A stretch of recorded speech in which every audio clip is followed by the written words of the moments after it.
Problem గమనించండి ఒకసారి. Repeated question ఇది. ఆల్మోస్ట్ అన్ని ఎగ్జామ్స్లోనూ ఆర్ఆర్బీ కావచ్చు, ఎస్ఎస్సి కావచ్చు, ఎస్ఐ కానిస్టేబుల్స్ కావచ్చు, ఆల్ కాంపిటేటివ్ ఎగ్జామ్స్లో ఎక్కువగా మనకి రిపీట్ అవుతున్నటువంటి క్వశ్చన్. కొనడంలోనూ అమ్మడంలోనూ ఒక వ్యాపారి తప్పుడు తూకంతో 10% వరకు కొనడం అమ్మడం చేస్తాడు. అతని యొక్క మొత్తం లాభ శాతం ఎంత? అంటే అతను కొనేటప్పుడు 10% గెయిన్ అయ్యేలాగా, అలాగే అమ్మేటప్పుడు కూడా 10% గెయిన్ అయ్యేలాగా రెండు సందర్భాల్లో కూడా గెయిన్ అయ్యేలా చేస్తున్నాడు. అయితే అతని యొక్క మొత్తం లాభ శాతం ఎంత అని అడిగాడు. అతని యొక్క మొత్తం లాభ శాతం ఎంత అంటే క్లియర్గా మనం సరదాగా మాట్లాడుకుందాం అనుకుంటే కనుక, వాడు 1000 గ్రాములు వెయిట్ ఉంటే కొనేటప్పుడు 1100 గ్రాముల వెయిట్ ఉన్నటువంటి వస్తువులు తీసుకుంటున్నాడు. అమ్మేటప్పుడు 900 గ్రాముల వెయిట్ ఉన్నటువంటి వస్తువులు మాత్రమే మనకు అమ్ముతున్నాడు.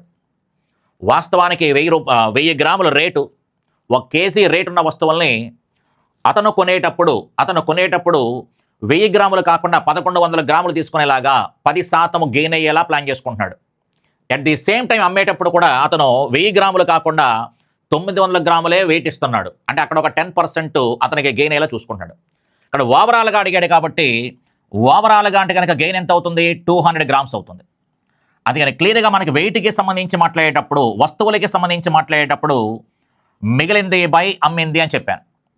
అంటే ఓవరాల్గా అతను మిగిలినటువంటి వెయిట్ ఎంత అంటే 200 గ్రామ్స్. ఎంత అమ్మితే? 900 అమ్మితే.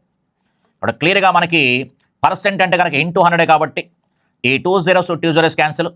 2/9 అనగానే క్లియర్గా 22/9% చెప్పొచ్చు.